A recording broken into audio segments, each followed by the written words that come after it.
Hi there, you're watching It's Not Fake, your one-stop show from Monday to Friday that gets you the critical analysis of the top 5 stories of the day. Let's get started with today's headlines. MP के उज्जैन में महाकाल मंदिर से पकड़ा गया विकास दुबे, विपक्ष ने किया प्रायोजित सरेंडर की ओर इशारा। चीन के विदेश मंत्रालय ने कहा बॉर्डर पर सुधर रहे हैं हालात, जल्द होगी दोनों देशों के बीच दूसरे राउंड की बातचीत, हालांकि पीछे हटने की प्रक्रिया के सवाल से झाड़ा पल्ला। इंडिया ग्लोबल वीक 2020 में बोले प्रधानमंत्री नरेंद्र मोदी, कोरोना और इकोनॉमी दोनों पर है ध्यान, महामारी से कर रहे हैं पूरा मुकाबला। सीए विरोधी प्रदर्शनकारियों पर योगी सरकार की एक और कार्रवाई, एएमयू के छात्र शार्जील को किया गिरफ्तार, परिवार का आरोप बिना चार्जेस बताए की गई गिरफ्तारी। और सीबीएसई के सिलेबस से नागरिकता और धर्मनिरपेक्षता जैसे चैप्टर्स हटाने पर एचआरडी मिनिस्टर निशंक की सफाई, कहा सभी विषयों में की गई है कटौती।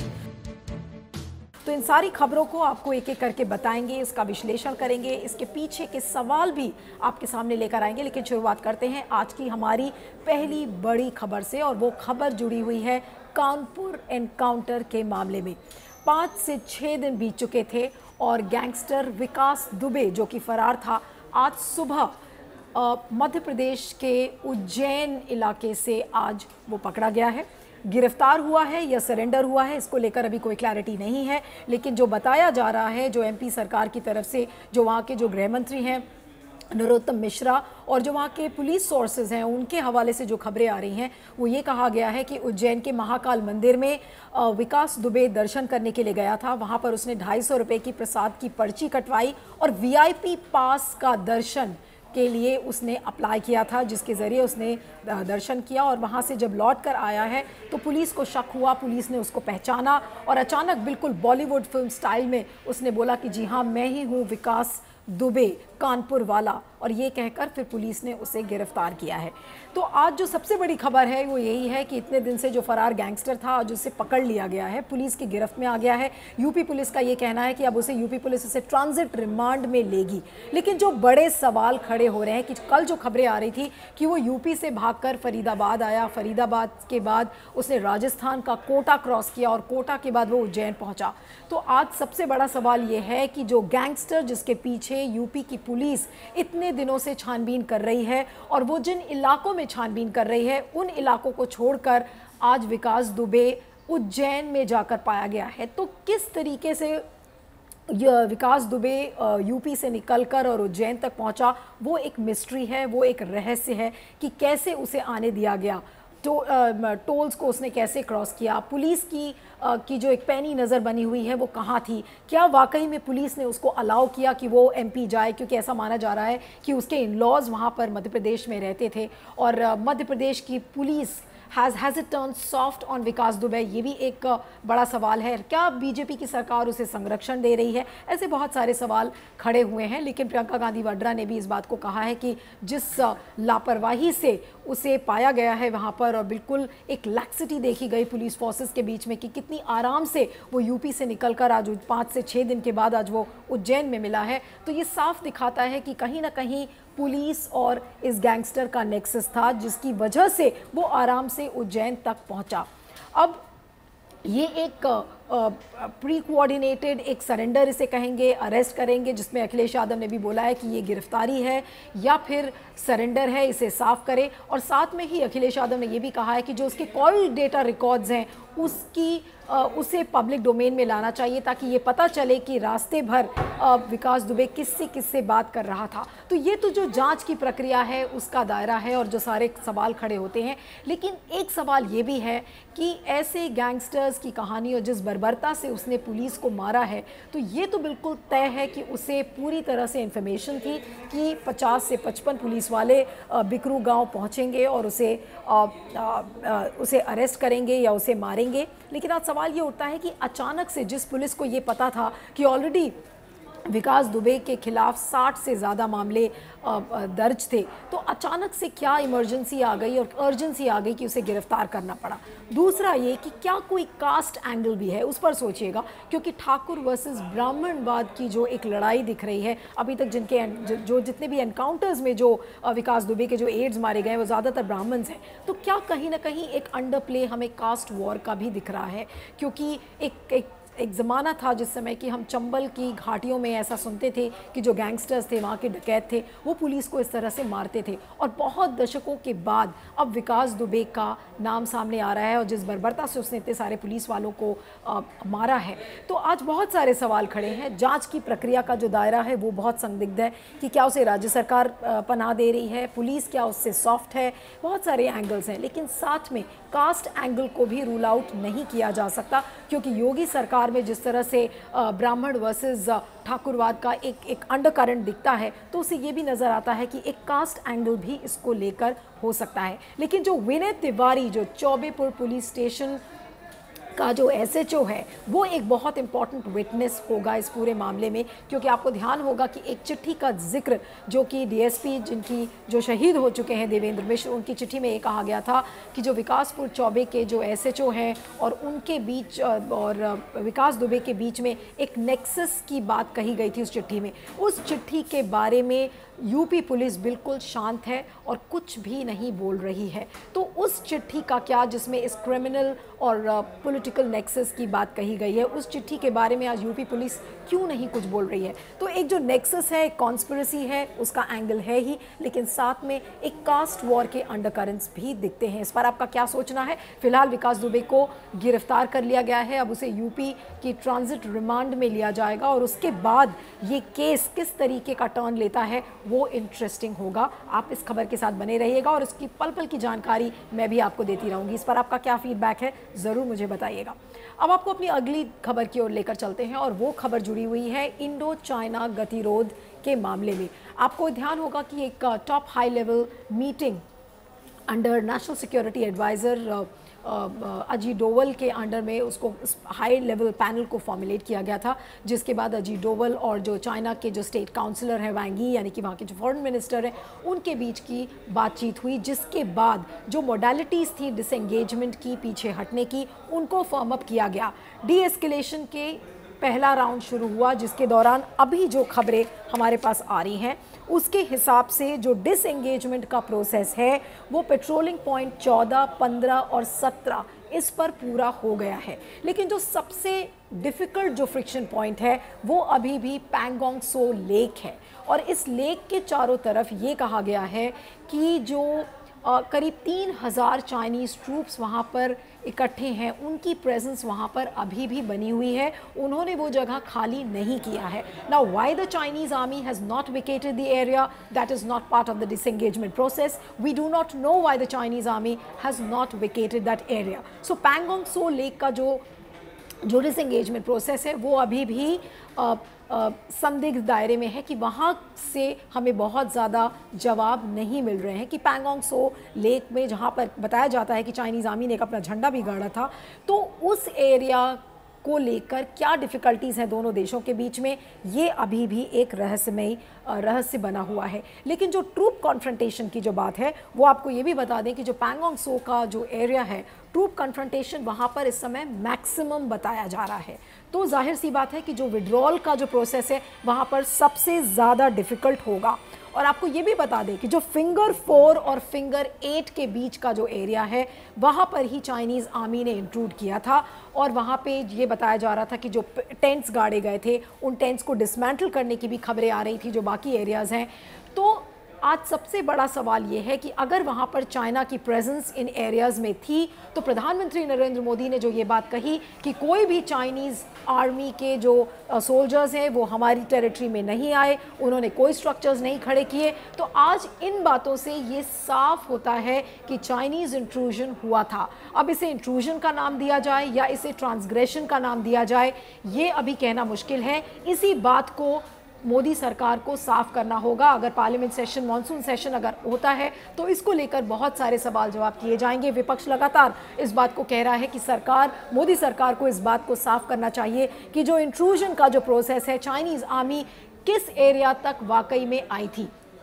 अगर हिस्टोरिकल अलाइनमेंट अगर आप देखें, जो ऐतिहासिक अलाइनमेंट है लाइन ऑफ एक्चुअल कंट्रोल का, तो उसके हिसाब से देखा जाए और जो छन छन की खबरें आ रही उसे ये पता चल रहा है कि जो PLA यानी कि पीपल्स लिबरेशन आर्मी, वो 1 किलोमीटर अंदर तक उसने भारत की टेरिटरी पर अपना कब्जा जमाया है। तो इस कब्जे को हम क्या कहेंगे? इंट्रूजन बोलेंगे, ट्रांसग्रेशन बोलेंगे। अब जो डिसएंगेजमेंट का जो प्रोसेस है उसकी सेकेंड राउंड की बातचीत अभी शुरू होगी और ये कहा जा रहा है जो WMCC का जो प्रोसेस है उसके ज़रिए फिर से अजीत डोवल और वांगी की बातचीत होगी।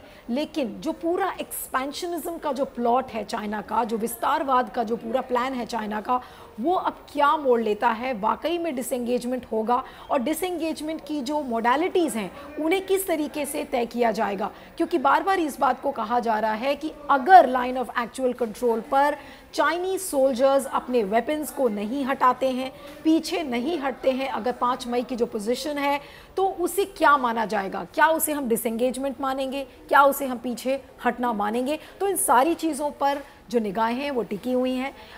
चाइनीज़ अगर हम PLA की बात करें तो उन्होंने एयरफोर्स का जो अपना रिकॉनेसेंस है, उनका सर्वेलेंस है, उसे कम कर दिया है। लेकिन जो ऑन ग्राउंड प्रेजेंस है चाइनीज़ ट्रूप्स की, वो अभी भी बनी हुई है और इसीलिए डिसएंगेजमेंट प्रोसेस के शुरू होने के बावजूद आज डाउट्स है लोगों के मन में कि क्या वाकई में डिसएंगेजमेंट शुरू हो गया है। क्योंकि जो सरकार के हवाले से खबरें आ रही हैं कि अभी भी हम इसे कंप्लीट नहीं मान सकते जब तक चाइनीज़ आर्मी स्टेटस को पोजीशन पर नहीं पहुंच जाती। और इस दौरान अगर मॉनसून सेशन शुरू होता है तो सरकार को इस बात को साफ करना होगा कि जो फिंगर एरिया है, फिंगर एरिया वो एरिया है जो 8 क्लिफ्स हैं, जो एक माउंटेन है, जो पैंगोंग त्सो लेक के सामने जो एक पहाड़ है उसके तरफ जो पूरा जो फिंगर 4 से लेके फिंगर 8 का जो एरिया है, 8 क्लिफ्स वो मानी गई हैं। वहाँ पर चाइनीज़ प्रेजेंस का जो सोल्जर्स का जो प्रेजेंस है वो सबसे ज़्यादा अहम है। तो इस एरिया से चाइनीज़ आर्मी क्या पीछे हटेगी? क्या वो स्टेटस को पोजीशन में आएगी? ये एक बड़ा सवाल है। अब सारी निगाहें टिकी होंगी जब अजीत डोवल की जो नेक्स्ट राउंड ऑफ टॉक्स हैं वांग ई के साथ, उससे हमें डिसएंगेजमेंट के बारे में क्या पता चलता है। लेकिन फ़िलहाल जो सवाल है कि इंट्रूजन हुआ है या नहीं हुआ है, वो सवाल अभी महज सवाल ही बना है, उसका कोई हमें उत्तर नहीं मिला है कि क्या आप उसे वाकई में इंट्रूजन बोलेंगे। क्योंकि जब इंट्रूजन की बात करते हैं तो दोनों चाइना और भारत की ओर से हमें साफ जवाब इस समय नहीं मिल रहा है, यानी कि कुछ ना कुछ मिस्ट्री कहीं पर बनी हुई है। इस पर आपका क्या सोचना है, इस पर फीडबैक हमें ज़रूर दीजिएगा। और मैं अब आपको तीसरी खबर की ओर लेकर चलती हूँ और वो है प्रधानमंत्री नरेंद्र मोदी का एक संबोधन इंडिया ग्लोबल वीक 2020 का। ये एक वर्चुअल कॉन्फ्रेंस है जो कि 3 दिन चलेगी, जिसमें बहुत सारे देशों के रिप्रेजेंटेटिव्स ने हिस्सा लिया है। और आज प्रधानमंत्री नरेंद्र मोदी ने उसका इनॉग्रल एड्रेस दिया था, जिसमें उन्होंने बहुत सारी अहम बातें उन्होंने कही कि भारत इस समय बिल्कुल एक ओपन इकोनॉमी है, बहुत सारे वहाँ पर अवसर हैं। और इस पैंडमिक के दौरान, इस वैश्विक महामारी के दौरान भी हमने रिफॉर्म्स के बारे में सोचा है। साथ में ही जो डर एक बना हुआ था कि जब हम आत्मनिर्भर भारत की बात करते हैं, सेल्फ रिलायंट इंडिया की बात करते हैं, उन्होंने कहा था कि लोकल पर वोकल हो जाओ। तो एक डर बन गया था जो ग्लोबल कंपनीज थी उनके मन में कि क्या वो वाकई में आके उनको अवसर मिलेगा कि वो इन्वेस्ट करेंगी या नहीं करेंगी। तो आज नरेंद्र मोदी ने इन बातों को साफ कहा है कि सेल्फ रिलायंस, आत्मनिर्भर भारत का मतलब ये नहीं कि जो ग्लोबल कंपनीज हैं, जो बाहर की कंपनीज हैं, वो आकर इन्वेस्ट नहीं करेंगी। और उन्होंने ये भी बताया कि पिछले 6 सालों में हमारी जो रिफॉर्म्स हैं उनकी उपलब्धियां क्या हैं। उन्होंने GST गिना डाला, उन्होंने डिमोनेटाइजेशन गिना डाला और साथ में उन्होंने ये कहा कि अब जो भारत है, the India which is seen right now is transforming, performing and transforming. ये 3 चीज़ें आज नरेंद्र मोदी ने इस अपने इनॉग्रल एड्रेस में बोली थी। लेकिन जो बड़े सवाल है कि आज हम इकोनॉमी को ये बता रहे हैं कि हमारी इकोनॉमी के ग्रीन शूट्स दिख रहे हैं। जो मैक्रो इकोनॉमिक रिपोर्ट जो फाइनेंस मिनिस्ट्री की आई थी उसमें ये कहा गया कि ग्रीन शूट्स दिख रहे हैं। लेकिन जो जॉबलेसनेस है और जो लोगों के पास काम करने का अवसर है, चाहे वो मिडिल क्लास हो, चाहे लोअर मिडिल क्लास हो, चाहे मजदूरों का तबका हो, चाहे कोई भी सेक्टर, सर्विस सेक्टर आप ले लीजिए, वहाँ पर अवसर यानी कि जो मौके हैं जॉब्स के, प्रोग्रेस के, वो सारे मौके कम हो गए हैं। आप किसी भी क्रेडिट रेटिंग एजेंसी की जो रेटिंग है, ग्रोथ रेट जो उन्होंने प्रोजेक्ट किया है भारत के बारे में, वो बहुत एनकरेजिंग नहीं है। तो ऐसे में आज सवाल ये है कि जब प्रधानमंत्री नरेंद्र मोदी इतनी बड़ी ग्लोबल मीट के सामने आज जब सपने बेचने का काम कर रहे हैं, तो is he just selling the dreams without any basis, without any structural basis? आज ये सवाल है कि हम लोगों को सपने बेच रहे हैं, लेकिन उन सपनों को बेचने का हमारे पास आधार आज सही है या नहीं है? तो ये सारे बड़े सवाल हैं। जॉबलेसनेस है, कोई भी सेक्टर इस समय ठीक से प्रोग्रेस नहीं कर रहा है। तो ऐसे में जब आप बाकी देशों के बीच में अपने सपनों को बेचते हो, आप ये कहते हो कि हमारा देश इस समय एक ऐसा देश है जो सारे अवसर प्रदान करेगा। उन्होंने फार्मास्यूटिकल इंडस्ट्री की भी उन्होंने बात कही कि बहुत अच्छा इस समय कर रहा है ग्लोबल वैश्विक महामारी के टाइम में। तो आज ऐसा तो नहीं कि हम ऐसे सपने बेच रहे हैं जो हम सपने कभी पूरे ही नहीं कर पाएंगे। और ये सवाल सिर्फ मैं नहीं उठा रही हूँ, ये सवाल बाकी इकोनॉमिस्ट भी उठा रहे हैं कि जब आपकी इकोनॉमी के फंडामेंटल्स डगमगा चुके हैं तो आप इतने बड़े सपने किस आधार पर बेचेंगे? ये सारे बड़े सवाल बने हुए हैं। इस पर आपका क्या फीडबैक है ज़रूर बताइएगा। मैं आपको अगली खबर की ओर लेकर चलती हूं और वो खबर जुड़ी हुई है, आपको ध्यान होगा कि वैश्विक महामारी जब आई तो ऐसा लगा कि उस दौरान जितने भी जो सीए, एंटी सीए के प्रोटेस्ट हुए थे, नागरिकता कानून को लेकर प्रोटेस्ट चल रहे थे, एनपीआर को लेकर जो प्रोटेस्ट चल रहे थे, वो सारे प्रोटेस्ट ठंडे पड़ गए। और वैश्विक महामारी के बीच में एक्चुअली लोग भूल गए कि क्या वाकई में ये प्रोटेस्ट दिसंबर और जनवरी के दौरान हुए थे या नहीं हुए थे। आपको ध्यान होगा बहुत सारे अरेस्ट्स भी हुए, केस चला, कोर्ट केसेस में ट्रायल शुरू हुआ, और लेकिन लोग जो सड़क पर बैठे थे, चाहे वो यहाँ पर दिल्ली की प्रोटेस्ट हो, चाहे जामिया की प्रोटेस्ट हो, उसको लेकर लोग भूल चुके थे कि वो प्रोटेस्ट हुए। लेकिन अब जो खबरें आ रही हैं, ये पता चल रहा है, आपने कुछ दिनों से पढ़ा होगा कि किस तरह से यूपी की जो सरकार है, योगी सरकार, वो लगातार इन प्रदर्शनकारियों के खिलाफ कुछ ना कुछ केस कर रही है। कहीं अरेस्ट हो रहा है, कहीं उन पर अलग अलग सेक्शंस लगाए जा रहे हैं। तो उसी सिलसिले में आपको मैं ये बता दूं कि योगी सरकार ने एक फिर से अरेस्ट किया है, और वो अरेस्ट हुआ है अलीगढ़ मुस्लिम यूनिवर्सिटी के जो छात्र हैं शारजील उस्मानी का। और ये अरेस्ट इन हालातों में हुआ है कि प्लेन क्लोथ्स में पुलिस वाले आए, उन्होंने अरेस्ट कर लिया शारजील उस्मानी को, जो कि चाय पी रहे थे, और उनके घर गए, उनकी बुक्स को कॉन्फिस्केट किया, उनके घर में जो उनका कंप्यूटर था उसको कॉन्फिस्केट किया। उनकी माँ ने पूछा कि हमारा हक बनता है कि हमारे लड़के को क्यों अरेस्ट किया गया है, लेकिन उसका कोई जवाब नहीं दिया। और उन्होंने ये कहा कि शारजील उस्मानी को बिल्कुल पता है कि हम उन्हें क्यों अरेस्ट कर रहे हैं। अलीगढ़ मुस्लिम यूनिवर्सिटी में जो एंटी सीए जो प्रोटेस्ट हुए थे, कहा जा रहा है कि शारजील उस्मानी ने उसको हेड किया था, उसको प्रिसाइड किया था, इसको लेकर ये गिरफ्तारी हुई है। लेकिन शारजील उस्मानी ही क्यों? अगर आपको ध्यान हो तो योगी सरकार ने लगातार एक अपनी पिच रेज करी है, और जितने भी एंटी सीए प्रोटेस्टर्स थे उनके खिलाफ कुछ न कुछ केसेस बनाए हैं, चाहे वो केस सफूरा जरगार का हो, उमर खालिद का हो, चंद्रशेखर रावण का हो, उनके खिलाफ एनएसए की एक्ट लगाई गई है, उआपा के केसेस लगाए गए हैं, गुंडा एक्ट लगाया गया है, सेडिशन के मामले भी दर्ज किए गए हैं। तो अगर कोई ये सोच रहा है कि वैश्विक महामारी के बीच योगी सरकार पूरा ध्यान इस समय ग्लोबल पैंडेमिक पर लगा रहे हैं, तो ऐसा नहीं है। ग्लोबल पैंडेमिक पर उनका कितना ध्यान है ये किसी को पता नहीं है, लेकिन हाँ, जो उनका जो ध्यान है एंटी सीए प्रोटेस्टर्स के ऊपर, वो फोकस ज़रूर बना हुआ है। अब जाहिर सी बात है कि वो चार्जशीट बन गई है, तो अब ये केस अब ट्रायल की ओर जाएगा। लेकिन जो ये कहा जा रहा है कि एक इस्लामोफोबिया को जो बढ़ावा दे रहे हैं योगी सरकार, उसका ये सारा प्रूफ है। एएमयू का जो ये छात्र शारजील उस्मानी की जो ये गिरफ्तारी है, ये इस बात का संकेत है कि योगी सरकार ने जो मुस्लिम्स के खिलाफ एक कैंपेन चलाई हुई है, उसका आपने कुछ सारा मैंने एग्जाम्पल दिया कि सफूरा जरगार, उमर खालिद, चंद्रशेखर रावण, इन सारे लोगों के पीछे जो केसेस बार बार लगाए जा रहे हैं, ये इस्लामोफोबिया का सबसे बड़ा प्रूफ है। अब योगी सरकार से इस पर कौन सवाल करेगा? क्या केंद्र सरकार योगी जी से पूछेगी कि आप ये केसेस क्यों कर रहे हैं? क्या ये समय सही है इन प्रोटेस्टर्स के खिलाफ केसेस लगाना? क्या ये सही नहीं है कि आप जो भी जिन भी लोगों की जो लिबरल वॉइसेस हैं, जो उठती हैं, जो प्रोटेस्ट के बहाने जो लोग सड़क पर कूदने की कोशिश करते हैं, सरकार से जो सवाल करते हैं, आप उनके खिलाफ केसेस करते हैं और उनको बंद करने की कोशिश करते हैं? तो ये सारे सवाल सबके सामने आज मौजूद हैं। लेकिन सबसे बड़ा सवाल है कि क्या केंद्र सरकार योगी सरकार से पूछेगी कि आप ऐसा क्यों कर रहे हो? ये सबके मन में इस बात को लेकर डाउट है कि क्या वाकई में केंद्र सरकार इस पर कोई सवाल पूछेगी भी या नहीं। तो जो योगी जी कर रहे हैं वो ठीक है, आप बस देखते जाइए और हम इसी तरह से बोलते जाएंगे। इस पर आपका क्या सोचना है, ज़रूर फीडबैक दीजिएगा। मैं आपको अगली खबर की ओर लेकर चलती हूँ और अगली खबर है सीबीएसई का जो क्लास 9 से लेके जो 12 तक का सिलेबस है और उसमें जो 30% की कटौती की गई है, उसको लेकर बड़े सवाल खड़े हुए थे कि फेडरलिज्म का चैप्टर, नेशनलिज्म का चैप्टर, सिटीजनशिप के चैप्टर्स जो हैं उनको हटा दिया गया है।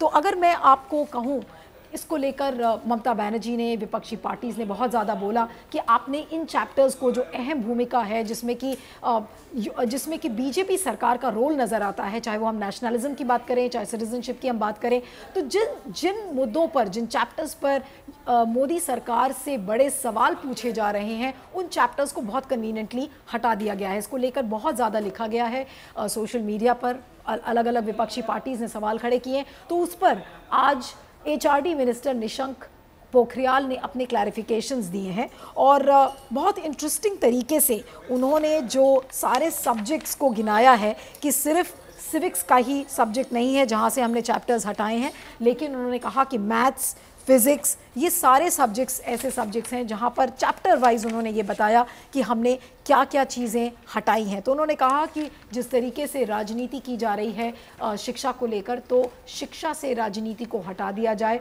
और राजनीति को शिक्षित करने की ज़रूरत है। इस बात को निशंक पोखरियाल ने इस बात को कहा है। लेकिन जो बड़े सवाल हैं कि अगर चाहे आप मैथ्स की बात करें, मैथ्स के जो चैप्टर्स उन्होंने गिनाए हैं, बायोलॉजी के जो चैप्टर्स उन्होंने गिनाए हैं, तो बायोलॉजी में और बाकी जो सब्जेक्ट्स हैं, बायोलॉजी, फिज़िक्स, मैथ्स, उसमें राजनीति कहीं नहीं आती है। लेकिन रही बात सिविक्स की और जो सोशल स्टडीज़ की बात है, जिनके चैप्टर्स आपने हटाए हैं, उन्हीं चैप्टर्स में सारे इतिहास को बदलने की बात कही जाती है। बार बार एलिगेशंस लगे हैं कि बीजेपी सरकार जब भी आती है, चाहे वो 2004 के पहले की सरकार हो, उसमें भी कहा गया था कि सिलेबस को सैफ्रनाइज करने की कोशिश की जाती है। अब एक नया नैरेटिव शुरू हुआ है कि किस तरह से पैंडेमिक के बहाने, एक वैश्विक महामारी के बहाने आप उन चैप्टर्स को हटा रहे हो जिसमें कि मोदी सरकार से सवाल खड़े किए जा रहे हैं, चाहे वो सिटीजनशिप का मामला हो, चाहे नेशनलिज्म का मामला हो, चाहे फेडरलिज्म का मामला हो। तो कहीं ना कहीं चीज़ें बहुत साफ नज़र नहीं आ रही हैं। लेकिन फिलहाल आज निशंक पोखरियाल ने जिस तरीके का क्लैरिफिकेशन दिया है, वो क्लैरिफिकेशन भी अपने आप में एक बहुत अजीब सा क्लैरिफिकेशन है और जो कि बहुत कन्विंसिंग नहीं है। वो भले ये कहें कि let's keep politics out of education, but how will you answer that those chapters with in civics, whether it is federalism, whether it's nationalism, ये जो सारे चैप्टर्स हैं, आपने इन्हीं चैप्टर्स को क्यों हटाने की कोशिश की? आप ये कहते हैं कि जो स्टूडेंट्स के ऊपर जो स्ट्रेस पड़ रहा है, हम उस स्ट्रेस को कम करना चाहते हैं। तो स्ट्रेस कम करने की बात तो बहुत अच्छी है, लेकिन why only those chapters, why have you picked up those chapters? उन्होंने कहा कि हमने एजुकेशनिस्ट से बात की, हमने एक्सपर्ट से बात किया, तो वो एक्सपर्ट्स और एजुकेशनिस्ट सब इस बात को बताएं कि फेडरलिज्म, नेशनलिज्म जैसी जो चैप्टर्स हैं उन्हीं को क्यों हटाया गया। आप कोई बाकी सिंपल चैप्टर्स क्यों नहीं हटा सकते थे? क्या ये चैप्टर्स इतिहास को नहीं बदलते हैं? इस पर ज़रूर सोचिएगा, अपना फीडबैक दीजिएगा।